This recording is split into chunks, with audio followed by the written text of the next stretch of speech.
ओम। सत्यार्थ प्रकाश की कक्षा में हम चतुर्थ समुल्लास का स्वाध्याय कर रहे हैं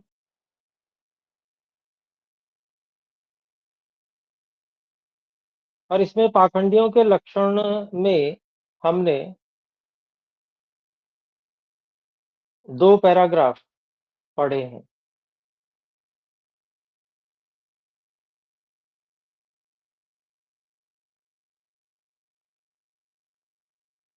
तो इससे काफी कुछ बातें हमें समझ में आई हैं और हमें समझनी भी चाहिए। बल्कि प्रत्येक व्यक्ति को समझनी बहुत आवश्यक है। तो आइए आगे बढ़ते हैं। फिर दो श्लोक महर्षि मनु जी के यहाँ पर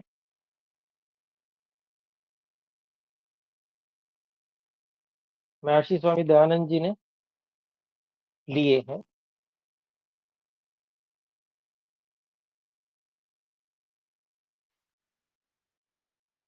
तो श्लोक है, तस्माद्धर्म सहायार्थम नित्यं संचिनयात् शनैः धर्मेण हि सहायेन तमस्तरति दुस्तरम्। धर्म प्रधानम पुरुषम तपसा हत किल्बिषम परलोकम अयत्याशु भास्वंतम खशरीरिणम। इसका अभिप्राय बता रहे हैं महर्षि स्वामी दयानंद जी। उस हेतु से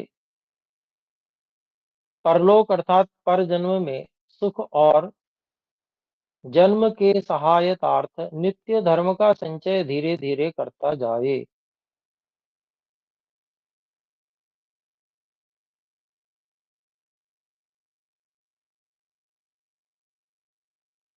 क्योंकि धर्म ही के सहाय से बड़े बड़े दुस्तर दुख सागर को जीव तर सकता है।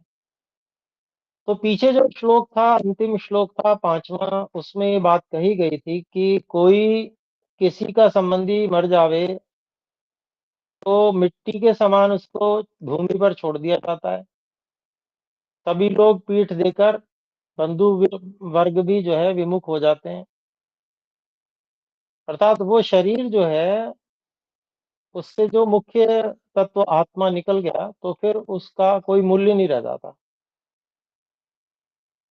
तो उसके साथ भी कोई जाने वाला नहीं होता, परंतु केवल एकमात्र धर्म ही उसके साथ जाता है। तो इसीलिए, क्योंकि धर्म ही हमेशा सबके साथ जाने वाला है, मुख्य साथी है, बाकी सब साथी यहीं छूट जाते हैं। तो इसलिए उस धर्म का अच्छी प्रकार से संचय करना चाहिए। और जिसने धर्म का संचय किया है उसके बड़े बड़े दुख भी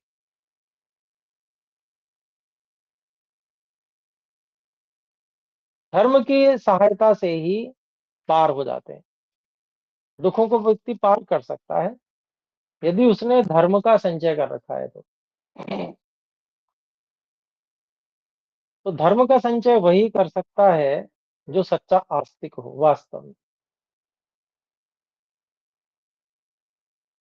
और धर्म का संचय हो जाने पर उस संचय से बड़े बड़े दुखों को भी पार करने की सामर्थ्य वास्तव में सच्चे आस्तिक में ही होती है। अन्यथा तो व्यक्ति धर्म करता हुआ भी संशय में पड़ा रहता है और उसके लाभ को नहीं उठा पाता।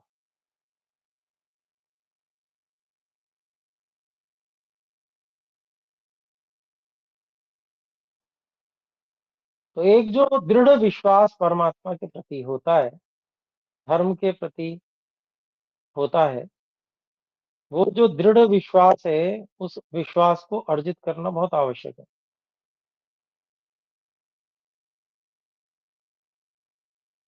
और वो सत्य के प्रति ही हो सकता है। झूठ के पांव होते नहीं हैं। तो झूठ हमेशा सच के कंधों पे चढ़कर ही बोलता है। जितने भी झूठ प्रचलित हैं, उनके आधार में कहीं ना कहीं कुछ सच बात भी होती है, जिसके आधार पर वो अपनी कल्पनाएं, झूठी कल्पनाएं गढ़ लिया करते हैं। और जो उन झूठी कल्पनाओं पर सत्य से अधिक विश्वास करता है, वो व्यक्ति संशय में पड़ा रहता है।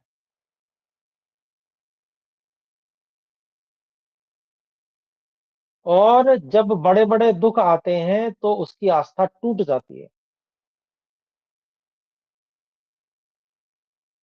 क्योंकि उन कल्पनाओं के आधार नहीं है,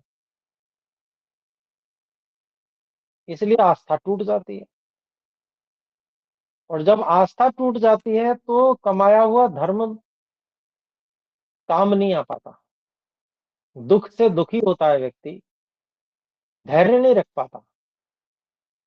इसके विपरीत जो सत्य के सहारे से ही रहता है, सत्यासत्य का निर्णय पहले ही कर लेता है और फिर धर्म करता है और धर्म का संचय करता है, वो धर्म उसके काम आ जाता है। क्योंकि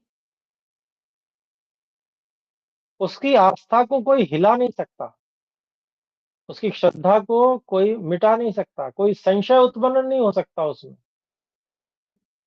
क्योंकि उसका आधार सत्य है।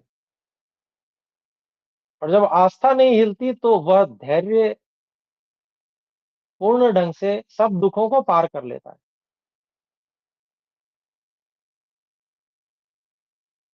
और दुखों को वो दुख नहीं समझता, फिर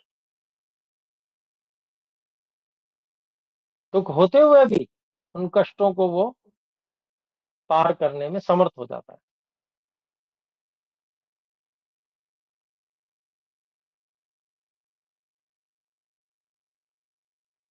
तो ये जो धर्म है, वास्तव में जो इसका सत्य स्वरूप है, सच्चा स्वरूप है, और सच्ची जो आस्तिकता है, वो समझना और उसके अनुसार धर्म कर्म करना, ये बहुत आवश्यक है।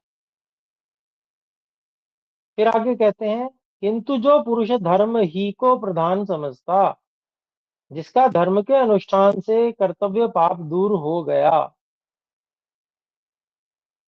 उसको प्रकाश स्वरूप और आकाश, जिसका शरीर वत है,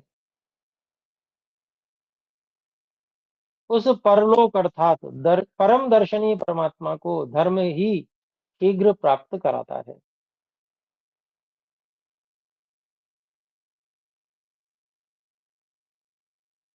तो परमात्मा कैसा है? तो स्वरूप, प्रकाश स्वरूप बताया, अर्थात प्रकाश स्वरूप का अभिप्राय तो ज्ञान स्वरूप ही होता है।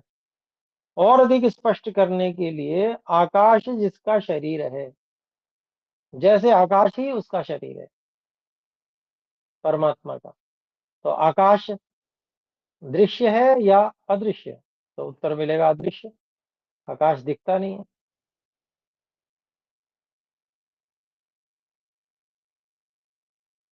तो इसीलिए आकाश उदाहरण में रखा, और आकाश इसलिए भी उदाहरण में रखा क्योंकि आकाश से बड़ी और कोई सामान्य वस्तु नहीं है ईश्वर को छोड़ के। सबसे महान है आकाश, ईश्वर के बाद। तो इसीलिए आकाश का उदाहरण रखा, और आकाश व्यापक भी है। तो परमात्मा का उदाहरण जो दिया, वह आकाश जिसका शरीरवत, उस परलोक अर्थात उत्तम लोक, उत्तम लोक अर्थात ईश्वर में निवास करना सबसे उत्कृष्ट है। संसार में निवास करना इतना उत्कृष्ट नहीं है। जो परमात्मा निवास करने योग्य है, परमात्मा में ही रहना, भक्ति में ही रहना।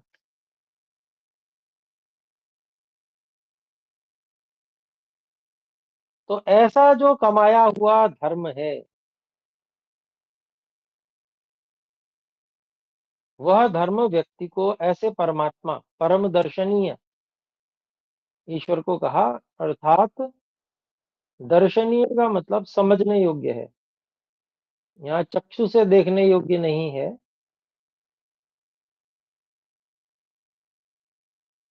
अर्थात जिसका जानना, जिसको समझना अत्यंत आवश्यक है, वह है परम दर्शनीय। ऐसे परमात्मा को धर्म ही शीघ्र प्राप्त कराता है।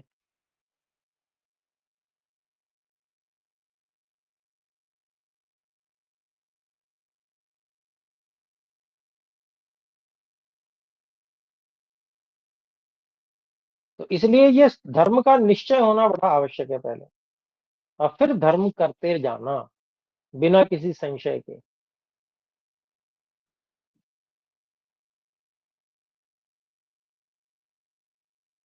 फिर आगे श्लोक है 3। ये भी ऋषि मनु जी के ही हैं। दृढ़कारी मृदुर्दांत क्रूराचारे वसन अहिंस्रो दमदानाभ्याम जयेत स्वर्ग तथा व्रत। वाच्यर्था नियता सर्वे वाङ्मूला वाग्विनिश्रिताः तां तु यः स्तेनयेद् वाचम् स सर्वस्तेय कृन्नरः। आचारं लभते ध्यायुराचारादीप्सिताः प्रजाः आचारात् धनमक्षय्या माचारो हन्त्यलक्षणम्। आचारात् धनमक्षय्य माचारो हन्त्यलक्षणम्। तो ये 3 श्लोक यहाँ पर दिए गए हैं। इसका अभिप्राय महर्षि दयानंद जी लिखते हैं आर्य भाषा में। सदा सदा दृढ़कारी, कोमल स्वभाव, जितेंद्रिय, हिंसक क्रूर दुष्टाचारी पुरुषों से पृथक रहने हारा, धर्मात्मा, मन को जीत और विद्यादि दान से सुख को प्राप्त होवे।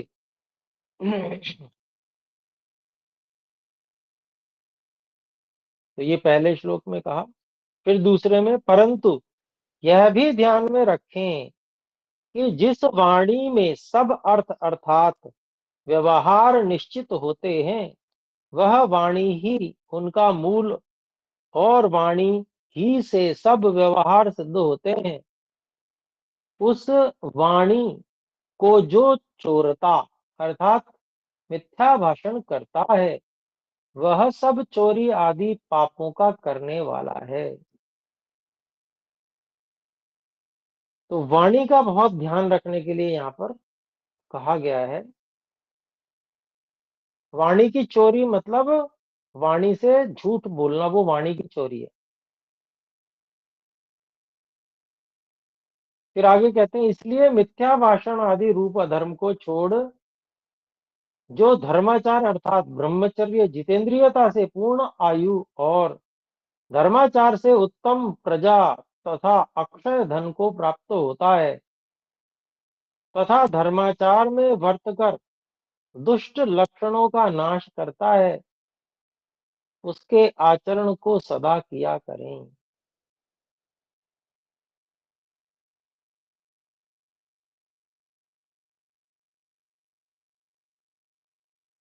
तो उसको उदाहरण बनाया है, ऐसा जो धर्माचरण करने वाला, अधर्म को छोड़ देने वाला, जो मिथ्या भाषण आदि अधर्म को छोड़ देता है, ऐसा जो धर्माचरण करने वाला ब्रह्मचर्य और जितेंद्रियता से जो जीवन जीता है और धर्माचरण से ही उत्तम प्रजा और अक्षय धन को प्राप्त करता है।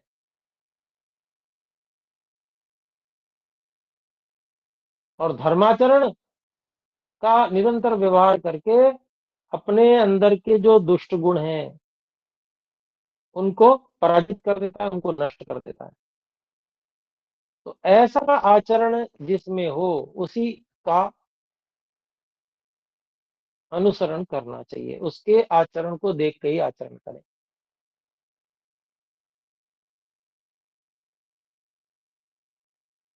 और धार्मिक व्यक्ति में क्या गुण होने चाहिए वो प्रारंभिक में ही बता दिए गए श्लोक में, कि हमेशा दृढ़ स्वभाव वाला, पहले जो निर्णय कर ले, बहुत सोच विचार कर, फिर उसके बाद में जो कार्य तय करे उस पे दृढ़ रहे, दृढ़कारी है। कोमल स्वभाव, कोमल स्वभाव का अभिप्राय यही हुआ कि दया भाव रखने वाला हो। जितेंद्रिय हो, सभी इंद्रियों पर जिसको विजय है, इंद्रियों पर पूर्ण अधिकार रखने वाला, तथा हिंसक क्रूर दुष्टाचारी से हमेशा पृथक रहने वाला है। ये धार्मिक की वो है विशेष पहचान। तो संग में नहीं फंसेगा वो, हिंसक और क्रूर या दुष्टाचरण करने वाले किसी के साथ में वो नहीं रहेगा, ये कुसंग है। और वह मन को पूरी तरह से जीत लेता है। तो ये धार्मिक व्यक्ति के लक्षण होंगे। साथ ही सुख कैसे प्राप्त करता है, तो सुख प्राप्त करने का उसका ढंग है विद्या आदि दान से सुख को प्राप्त होता है। और जो इंद्रियों का दास, इंद्रिय भोगों से सुख को प्राप्त करने वाला, वो कभी भी धार्मिक नहीं हो सकता।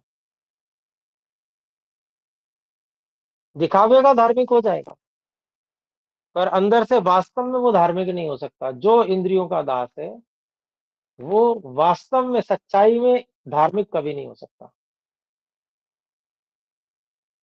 क्योंकि उसका मन कब डोल जावे उसका कोई ठीक नहीं है। इंद्रियों के विषयों में ही वो सुख मानता है, उन उसके सुखों को ही अंतिम सुख मानता है।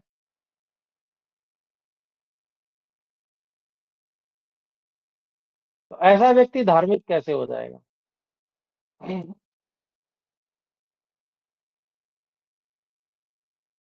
धार्मिक तो वही है जो बिल्कुल एकांत में भी धर्म परायण ही रहे, कोई राजा नहीं देख रहा, कोई कुछ नहीं, लेकिन वह जितेंद्रिय है। उसका निश्चय हो चुका है कि इंद्रिय के विषयों में सुख की प्रतीति मात्र है, क्षणिक सुख है, और वो उपादेय नहीं है, ग्रहण करने योग्य नहीं है, वो सुख लेने योग्य चीज नहीं है। वो तो काम चलाने के लिए, क्योंकि इंद्रियां हैं, शरीर का पोषण भी करना है, शरीर स्वस्थ रहे, इस दृष्टि से इंद्रियों का उपयोग और उनके विषयों का जो साधन के रूप में उपयोग करता है, वैसे ही जैसे दूर जाने के लिए कार का प्रयोग किया जाता है और उसमें पेट्रोल डलवाया जाता है। पेट्रोल डलवाने में कोई सुख नहीं मानता, गंतव्य तक पहुंचने पर आनंदित होता है व्यक्ति कि मेरा कार्य पूर्ण हुआ। ऐसा ही ये जितेंद्रिय व्यक्ति, ये धार्मिक व्यक्ति होना चाहिए। और सुख लेने का उसका जो तरीका है वो क्या होना चाहिए, वो यहाँ बड़े स्पष्ट रूप से ऋषि मनु जी ने भी और महर्षि दयानंद जी ने भी इस श्लोक में स्पष्ट कर दिया है कि विद्या आदि दान से सुख को प्राप्त होवे। सुख प्राप्त करने का ढंग पता है भाई इनको। ये जो धार्मिक व्यक्ति है ना, इसको पता है कि सुख कहाँ से लेना है। सुख तो जरूरी है, लेना पड़ेगा, प्रसन्न तो रहना पड़ेगा।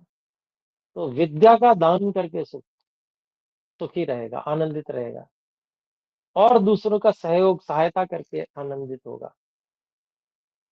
क्योंकि ईश्वर का ये नियम है कि जब भी कोई अच्छा कार्य करता है तो ईश्वर आनंद उत्साह निर्भयता प्रदान करते हैं। तो इस व्यक्ति को ये पता है कि यहाँ से मिलता है सुख, वो जो अच्छा वाला है,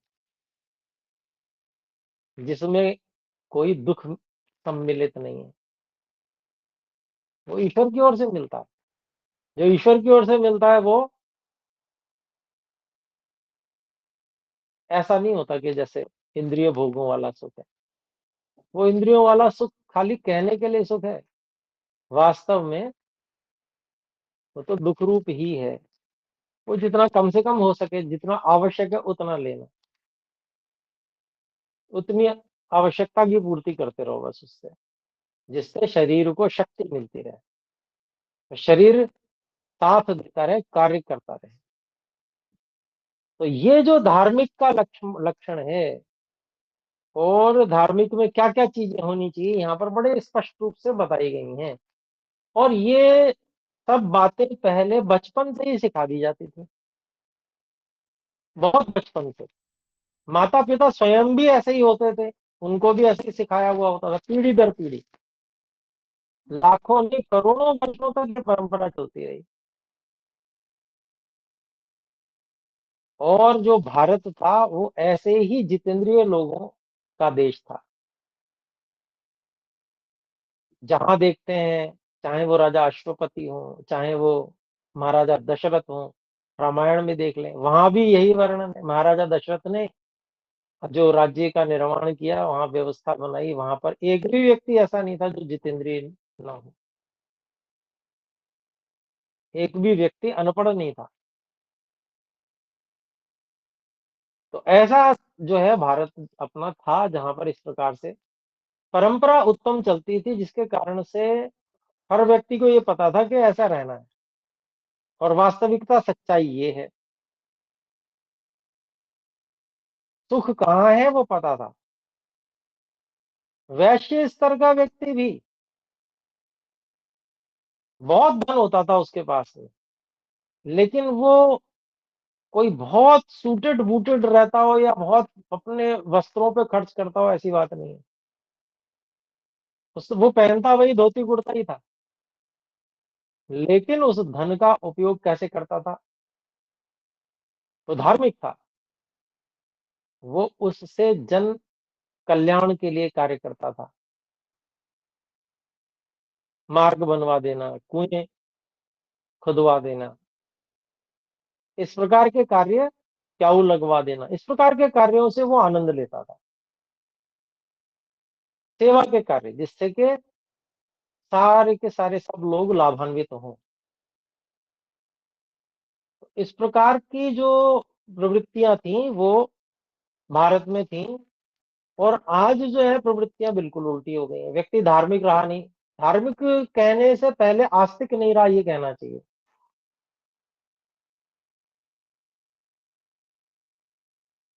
क्योंकि वास्तव में जो परमात्मा है उसको तो मानता नहीं, खाली दिखावे के लिए भक्ति करता है, या मनोरंजन के लिए भक्ति करता है। क्यों? भजन में मजा आता है, अर्थात संगीत होता है उसमें, तो वो मनोरंजन करने के लिए भक्ति करता है व्यक्ति। क्यों? क्योंकि मन संतुष्ट रहता है उससे, मन में जो है वो भजन की धुन बड़ी अच्छी लगती है। तो ये उद्देश्य मात्र रह गया है। जो वास्तव में ईश्वर भक्ति है वैसा नहीं करता, ध्यानावस्थित होकर ईश्वर की उपासना करे, ऐसा नहीं करता व्यक्ति। खाली कान पकड़े, मत्था टेका, और हो गया काम। इतना मात्र, ये दिखावे की धार्मिकता रह गई है। कि लोग मुझे कहीं अधार्मिक ना कह दें।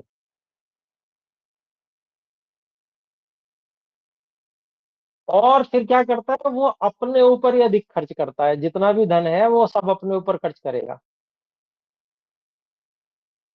अधिक से अधिक अपने ऊपर खर्च करने को वो बहुत अच्छा समझता है।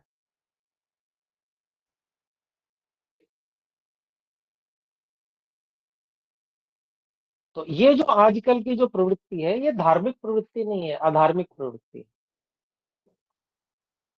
और उसका कारण मूल में वही है कि जो सच्ची आस्तिकता है वो है नहीं, ईश्वर का सच्चा स्वरूप ही नहीं पता, कैसे ईश्वर की उपासना करनी है कभी किसी ने सिखाया नहीं, बताया नहीं, समझा भी नहीं। वो परंपरा ही एक तरह से मिट गई, जैसे बहुत थोड़ी थोड़ी थोड़ी थोड़ी बची है। तो ये जो इतनी सब बातें यहाँ पर धर्माचरण के विषय में बताई गई हैं, 3 श्लोकों में बहुत जबरदस्त है। और इनसे अपने अपना जो है अब समतोलन करना चाहिए। और किन के लिए लिखा है? गृहस्थियों के लिए। हमारे तो गृहस्थी भी देवतुल्य हुआ करते थे हमारे भारत में। जिसमें ऐसी जितेंद्रियता होगी वो तो देवतुल्य ही होगा। और कोई ऐसा होता ही नहीं था जो देवतुल्य ना हो, सभी बहुत एक से एक होते थे, बढ़िया, एक से एक अच्छे व्यक्ति। ऐसा था भारत।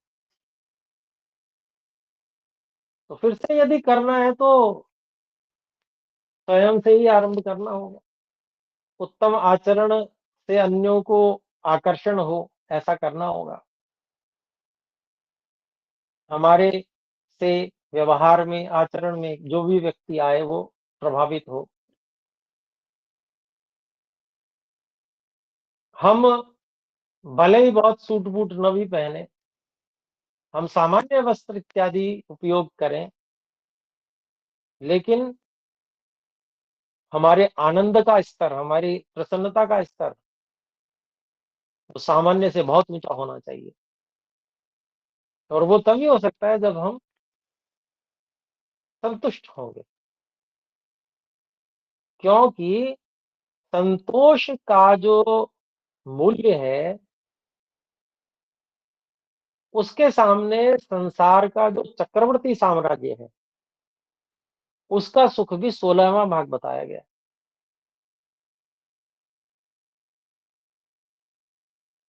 सामान्य साधनों का उपयोग करके भी व्यक्ति संतुष्ट यदि रहता है तो वो सामान्य व्यक्ति से कम 16 गुना अधिक प्रसन्न, आनंदित रहेगा। और वो आनंद, प्रसन्नता वो छुप नहीं सकती है। वो तो प्रकट होगी, वो तो प्रतीत होगी, व्यक्ति के अंदर दिखेगी। वो संतोष, वो आनंद, वो प्रसन्नता। और जब ऐसा होगा तो आप और हमारे समान ही दूसरे भी ऐसे ही प्रयास करेंगे कि अरे भाई ये क्या करता है जिससे ये इतना आनंदित रहता है। निश्चित है, आनंदित है, प्रसन्न है, क्लेश नहीं है कोई इसको। ऐसा कैसे है? तो वो खोज करेंगे लोग जो है, उस पर रिसर्च करेंगे, व्यक्तियों पे रिसर्च होनी शुरू हो जाएगी। और फिर उनको पता चलेगा कि वास्तव में क्या है, ये जितेंद्रियता क्या है।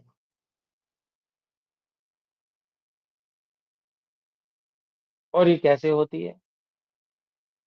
तो उसका मूल ऋषियों ने यहाँ पर बता रखा है, जो कि हमारे धारण करने योग्य है। और जब इसको हम धारण कर लेते हैं तो इसका इतना बड़ा फल होता है कि पहाड़ के समान दुख भी आ जावे तो ये धर्माचरण जो है वह हमको किंचित मात्र में विचलित नहीं होने देता। सब दुखों को हम आसानी से सहन कर जाते हैं। फिर आगे कहते हैं, देखिए, क्योंकि मनु जी ने और एक श्लोक दिया है।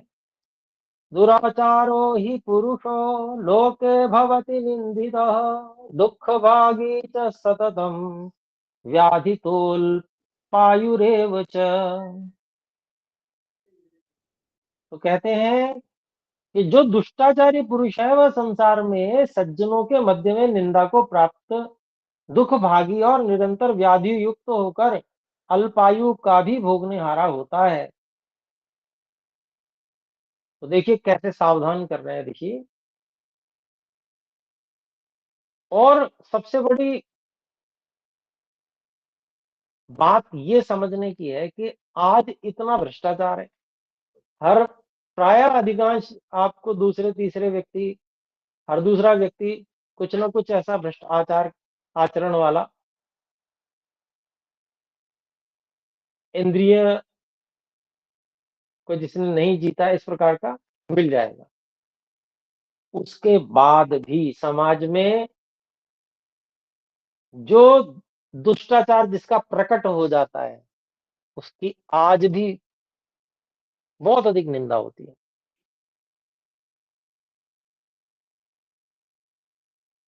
तो कितनी आश्चर्य की बात है कि आज देखने को प्राय करके जितेंद्रिय लोग नहीं मिलेंगे, तो बहुत कम गिनती में मिलेंगे, लेकिन सारे के सारे इस प्रकार के वातावरण होते हुए भी जिसका दुष्टाचार प्रकट हो जावे, सामने आ जावे, प्रसिद्ध हो जावे, तो ऐसे ही सब लोग मिलके जो खुद अंदर से भ्रष्टाचारी, दुष्टाचारी, अजितेंद्रिय सब प्रकार के होंगे, वो मिलके उसकी भर्त्सना भी करते हैं।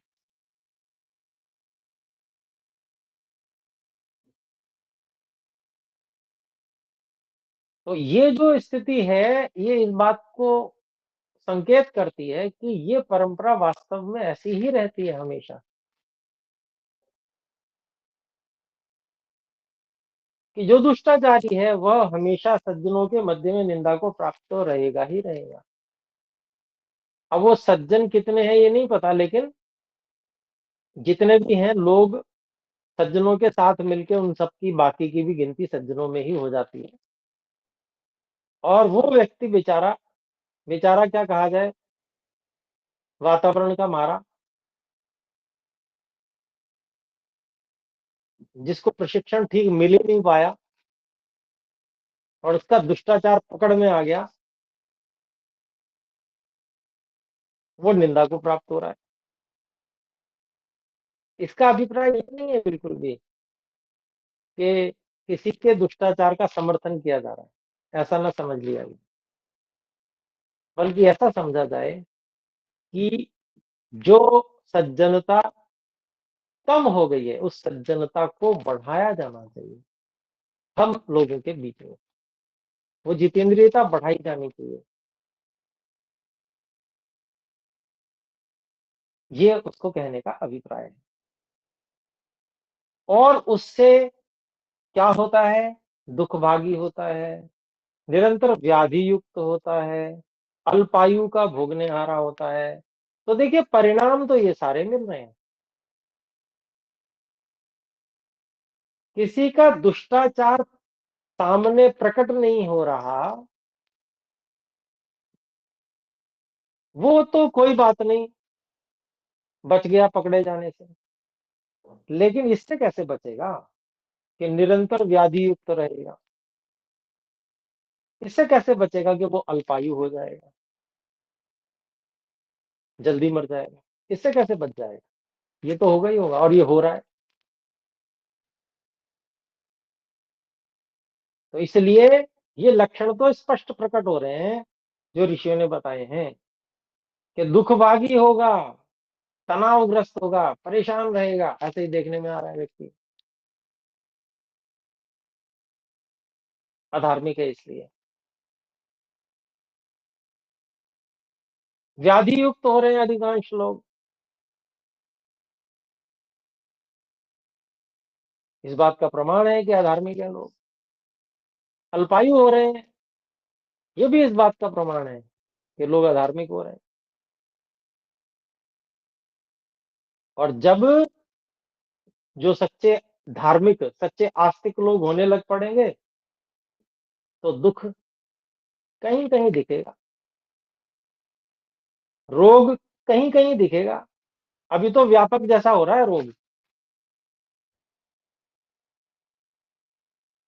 और अल्पायु भी अधिकांश लोग हो रहे हैं, कोई इक्का दुक्का कोई दीर्घायु की सुनाई पड़ती है कि भाई वो 100 वर्ष से अधिक जिया। अन्यथा लोगों की जो है आजकल जो औसत आयु है वो भी 60-62 हो गई है, और कम ही होती जा रही है। तो ये कैसे बच सकती है, ये कैसे बढ़ सकती है, दीर्घायुष्य कैसे हो सकता है? जब वातावरण बनाया जाए। और वातावरण कैसे बन सकता है? तो भाई गुरुकुल शिक्षा प्रणाली लाने से बन सकता है। बचपन से ही जब तक वो सब चीजें अच्छे से नहीं सिखाई जाएंगी, उनका अभ्यास नहीं कराया जाएगा, बार बार वो दिमाग में नहीं बैठाई जाएंगी, तब तक वह कार्य हो ही नहीं सकता है, बड़ा कठिन हो जाता है। और अपना उदाहरण है, देख लीजिए, हम पूर्ण धार्मिकता की, पूरी जितेंद्रियता की जो प्रयास करते हैं, तो कितना बल लगता है। अभ्यास हो तो इतना बल थोड़ी लगेगा, बचपन से अभ्यास कराया गया हो तो। माता पिता ऐसे ही मिले, चलो माता पिता को एक बार को छोड़े, पर आचार्य तो कम से कम ऐसे मिल जावे।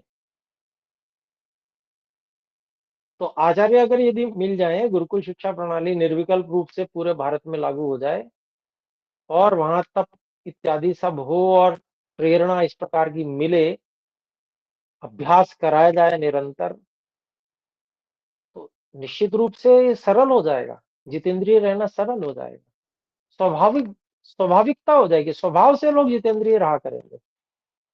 कितना सुंदर वो वातावरण होगा, कल्पना करने की बात है।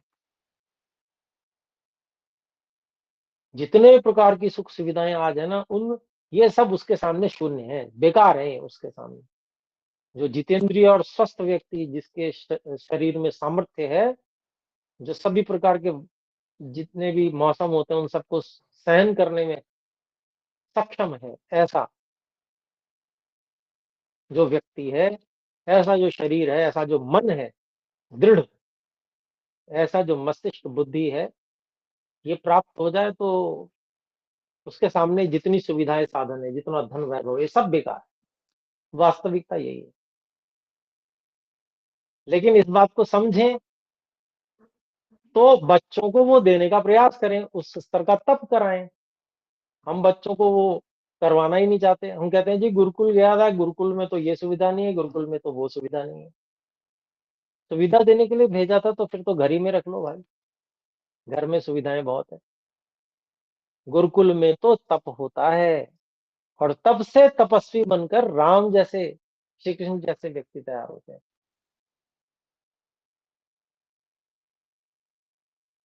तो यहाँ पर ये प्रेरणा गृहस्थियों को इसलिए कि गृहस्थी लोग आत्मनिरीक्षण कर पाए कि भाई क्या हम में वो दोष हैं अथवा नहीं है।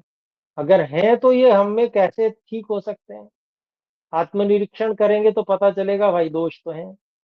दोष हैं तो ठीक कैसे होंगे, हम क्या ठीक कर पा रहे हैं। तो बहुत कठिनाई हो रही है, पता चलेगा। कठिनाई हो रही है तो क्यों हो रही है? कि वातावरण गड़बड़ है।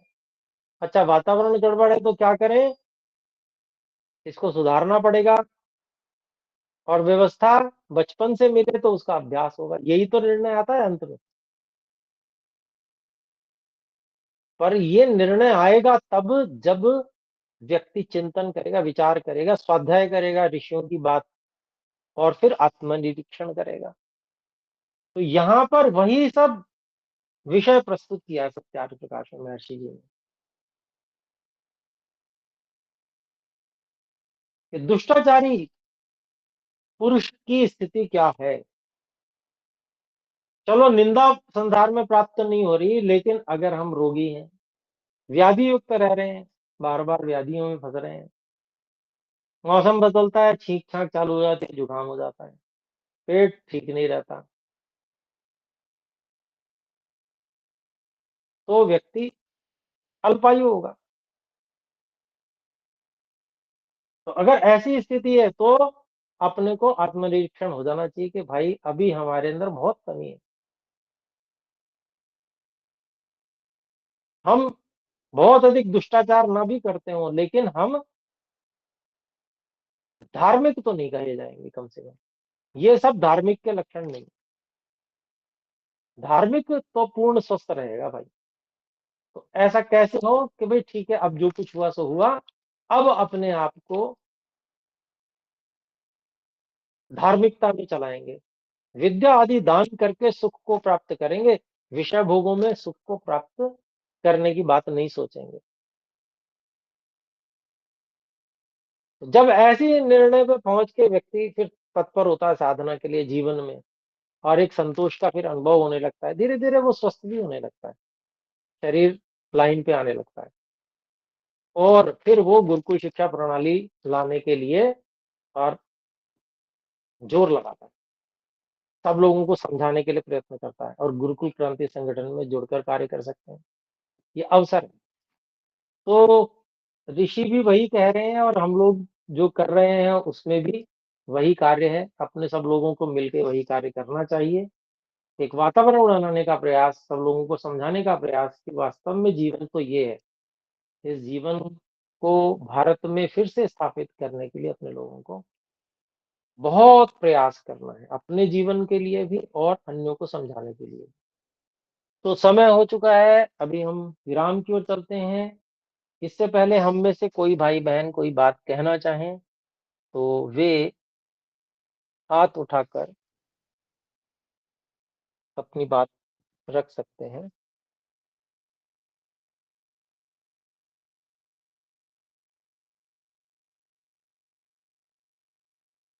तो ठीक है, बहुत बहुत धन्यवाद आप सभी का, और फिर कक्षा को विराम करते हैं। आइए मिलकर एक बार ओम का उच्चारण करें।